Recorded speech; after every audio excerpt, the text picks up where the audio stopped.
जय मसीह की। एक दिन मेरे एक दोस्त ने मुझसे पूछा, एक मसीही वही है ना जो 10 आज्ञाओं का पालन करे। तो मुझे याद नहीं मैंने तब क्या बोला था, पर कुछ दिन पहले मैं इसके बारे में सोच रही थी एंड मुझे लगा कि पवित्र आत्मा मुझे ये बता रहे हैं या ये समझाया कि यहूदी लोग हैं वो आज तक वही 10 आज्ञाओं का पालन करते हैं और उसी से वो जीते हैं। मतलब वो अपने ही कामों के, अच्छे कामों के वजह से, या वो उस आज्ञाओं के पालन के हिसाब से जीते हैं।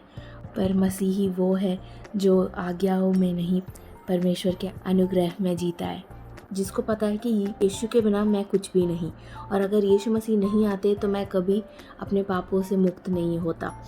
तो हमारा विश्वास उस पर है, यीशु मसीह पे, जिन्होंने अपनी जान आपके लिए और मेरे लिए हमारे पापों के वजह से उस क्रूस पर अपने आप को दे दिया था। उनके लहू के एक एक बूंद से हमारे पापों की माफ़ी मिली है हमें, और हम सिर्फ उस पर विश्वास करते हैं कि प्रभु मेरे से नहीं होगा, मैं नहीं कर सकती ये, पर आप पे विश्वास करके, क्योंकि आपने मुझे निर्दोष बनाया। आपके उस उत्तम आज्ञाओं का पालन मैं नहीं कर पाऊंगी, पर मेरे यीशु ने वो सब किया मेरे लिए।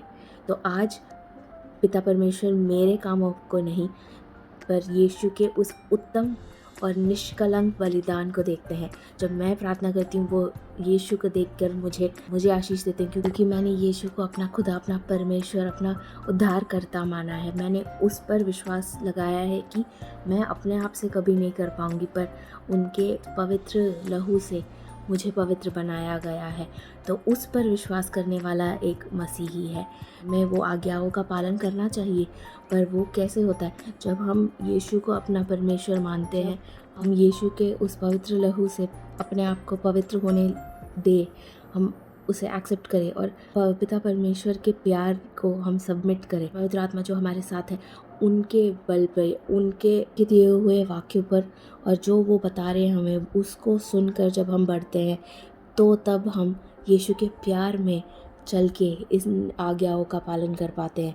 तो तब वो मेरे ऊपर नहीं होता, क्योंकि हमें पता है कि ये मेरा उद्धार मेरे कामों पर नहीं, पर यीशु के परिपूर्ण बलिदान पे आधारित है।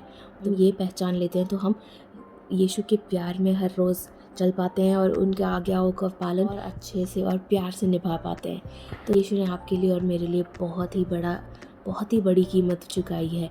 तो प्लीज़ अपनी ज़िंदगी आप अपने अच्छे कामों के द्वारा यीशु को प्राप्त करना या उद्धार को प्राप्त करना या स्वर्ग को प्राप्त करने की कोशिश ना करें, क्योंकि यीशु ने वो सब आपके लिए कर लिया है। आपको सिर्फ और सिर्फ यीशु पर विश्वास करना है और उनको अपने जीवन में निमंत्रण देना है, उनको अपना खुदा बनाना है, और ये विश्वास करना कि यीशु पिता परमेश्वर के पुत्र हैं। वो हमारे लिए आए, उन्होंने अपनी जान मेरे लिए दी, और मेरे पापों के लिए, मेरे दुख के लिए, मेरे हर उस बुरी चीज़ जो मैं इस ज़िंदगी में फेस करूँगी, वो सब यीशु ने अपने ऊपर ले लिया था। और पिता परमेश्वर का सारा क्रोध जो हम पर आना था, वो सब यीशु पर गिरा, और यीशु ने हमारे लिए हमारे पापों की माफ़ी उनके ही पवित्र और परिपूर्ण बलिदान से मिलती है। और वो तीसरे दिन मुर्दों में से जी उठे थे फिर से, और इस वजह से इस पर जो भी विश्वास करता है वो नया इंसान बनता है। वो उसके पाप धुल चुके हैं, और वो यीशु मसीह के प्यार में चलने वाला एक नया और पवित्र इंसान बन चुका है। यीशु आप सबको आशीष दे और हर इंसान के दिल में यीशु का प्यार जगे।